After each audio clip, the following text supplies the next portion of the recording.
Me toca hablar en desventaja, porque cuando uno habla de comienzo, tiene la posibilidad de fijar su propia idea y expresarla sin provocación. Lamentablemente me ha tocado hablar al final, y obviamente que después de escuchar a Miriam, a Carmen, al amigo, a Carmen y a Juan, se me han desatado los dedos. Hay predicados que comparto a cabalidad en lo que he escuchado, pero hay premisas que ciertamente no comparto.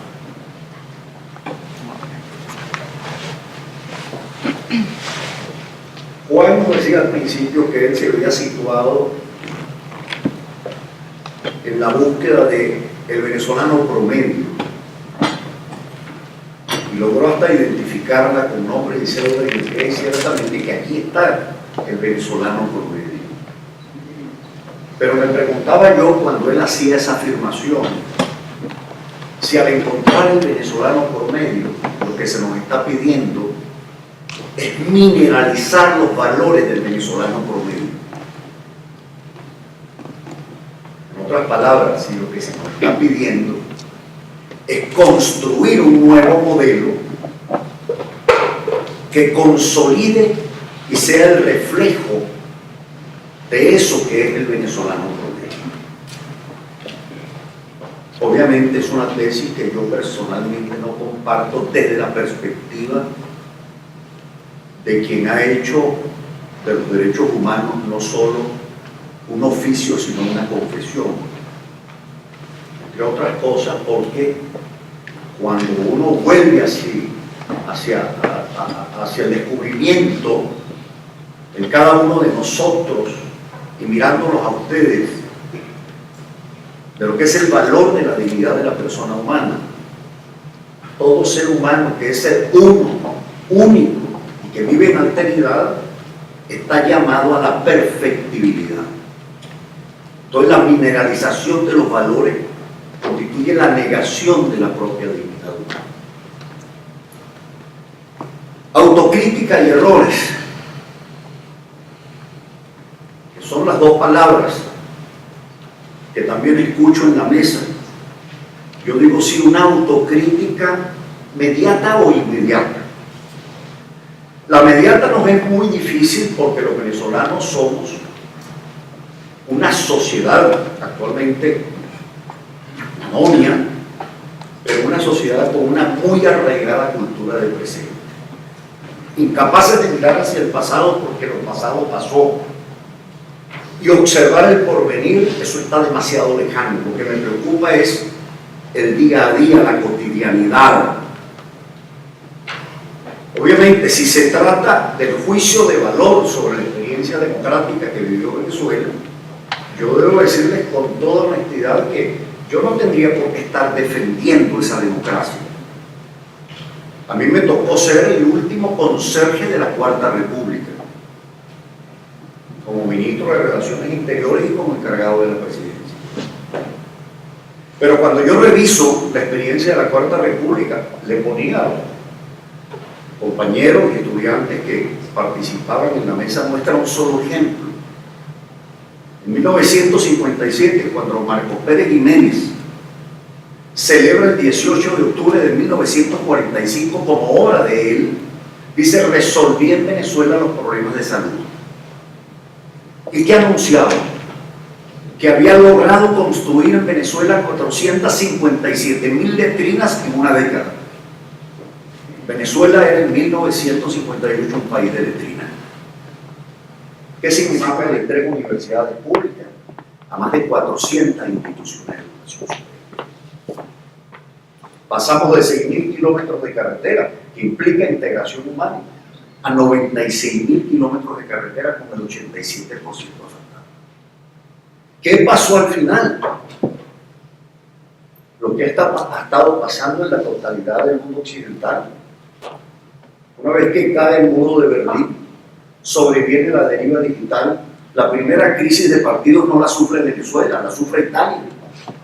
Y cuando ustedes revisan en Colombia ya no queda nada de los viejos partidos. Y cuando ustedes van a Argentina no queda nada de la andamiada de partidos tan fuerte que tuvo a lo largo de su historia. Y todos se han hecho comején en su totalidad. Se desarticuló totalmente el vestido que nos daba a nosotros unidad en la ciudadanía, porque desapareció el Estado Nacional, porque el cambio histórico liquidó la referencia geográfica para darle privilegio al tiempo, a la velocidad y al ritmo. Errores sí. La generación de 1928 tuvo una narrativa. La realidad le impuso que ciertamente tuviese que esperar, porque en la historia venezolana las cosas cambian cada 30 años, cada una generación. 28 tuvo que esperar el 38, el 48, hasta el 58 para instalar un modelo de república civil de partido. Partidos acaudillados, ciertamente. ¿Por qué? Porque este es otro aspecto que hay que observar. ¿Cuál es el promedio del venezolano? El promedio del venezolano lo refleja muy bien. Yo los invito a que lo lean, quienes no lo han leído. El cuento Los Batracios de Mariano González, que se lo explico o se lo escenifico de manera muy breve. Estaba en medio de una borrachera el llamado coronel Cantalicio Mapanari. Era una suerte de soldado que se había hecho a sí mismo y se había puesto las charreteras en medio de sus luchas durante el siglo XIX y comienzos del siglo XX. Y en medio de la borrachera dice que va a tomar al día siguiente la jefatura civil porque el jefe civil lo ha desafiado. Y le dice a los peones, el capataz, el coronel Cantalicio Mapanari, llámeme al abogado. Y el abogado se presenta. Y le dice el coronel, mire, mañana tomo la jefatura civil del pueblo. Y el abogado le dice, caramba, coronel, pero eso es un atentado contra la institucionalidad, usted está rompiendo los códigos, puede generar un gran problema. Carajo, cállese. Yo no lo llamé para que se meta en política, sino para que me redacte la proclama. Bueno, ocurre el destronamiento del jefe civil del pueblo. Al final vienen las tropas republicanas y hacen preso al coronel Cantalicio Mapanari, pero previamente él, en medio de un gran condumio, celebra con los peones. Los peones le dicen, coronel, hemos tenido un gran éxito. Y otro de los peones le dice, no, mi general. Y él dice, bueno, si la república me hace general a partir de hoy, soy general. Llegan las tropas republicanas, lo ponen preso. Y al final se llevan preso al coronel y al abogado. ¿Por qué no a los peones? Porque en el momento en que ocurre aquella situación le preguntan a los peones y ellos dicen, yo no fui. Esa es la historia. De nuevo al poder y se dio la libertad. Se reconstituyó la figura del gendarme necesario, el padre bueno y fuerte que era Juan Vicente Gómez, el hombre que en definitiva corrige la conducta de sus hijos no preparados para el ejercicio pleno y cabal de la libertad. En la medida en que nosotros no resolvamos ese dilema, nos vamos a limitar, lamentablemente, a ver simplemente el presente y lo inmediato. Y lo inmediato puede reducirse, repito que es una necesidad verlo. Aquí es un problema de políticas públicas, tenemos que resolver las desigualdades. Nos faltan escuelas, nos faltan carreteras, nos faltan vías de comunicación, hay pobres excluidos. Hemos excluido a la pobreza. Yo concluyo con lo siguiente. Venezuela tiene unas moras sociales muy fuertes, pero cuando uno ve la historia venezolana en perspectiva histórica y ve esto que yo les acabo de señalar, Venezuela era un país de letrinas en 1958, que no lo era ya en 1998. Eso indica que una Venezuela que era universalmente pobre y miserable logró su modernización. Y cuando se produce el deslave del final del siglo XX, lo que ocurre es que los actores políticos no tienen narrativa porque la dieron por descontada. Y venían las nuevas realidades. El único que lo entendió fue Ramón Velázquez, que dijo: hay una nueva realidad que reclama un nuevo pacto, pero con coordenadas distintas a las conocidas históricamente. ¿Cuáles? Las del siglo XXI. Y allí, lamentablemente, en medio del vacío, ocurre lo que naturalmente ocurre en medio del vacío. Sobrevino el traficante de ilusiones. Y lo que hizo fue recrear nuestro pasado histórico al ritmo digital. O sea, lo puso en un BlackBerry. En 140 caracteres. Y de ahí la capacidad exponencial. Entonces, nuestra realidad ha quedado desnuda. Moras, cuántas hay, tremendas. Pero perdónenme que yo concluya, y por eso es que me arrecha inclusive la situación que estamos viendo. Si Hugo Chávez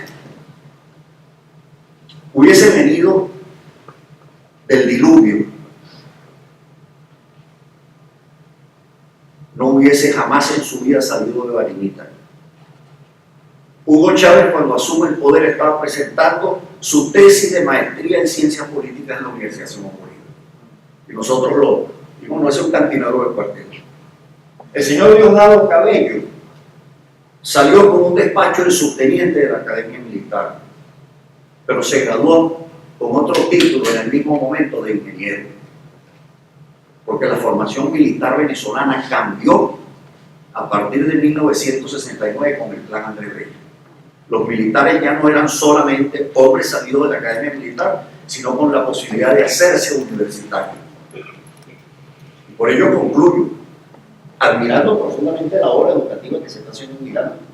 Pero yo soy hijo de un hombre que nació en 1920.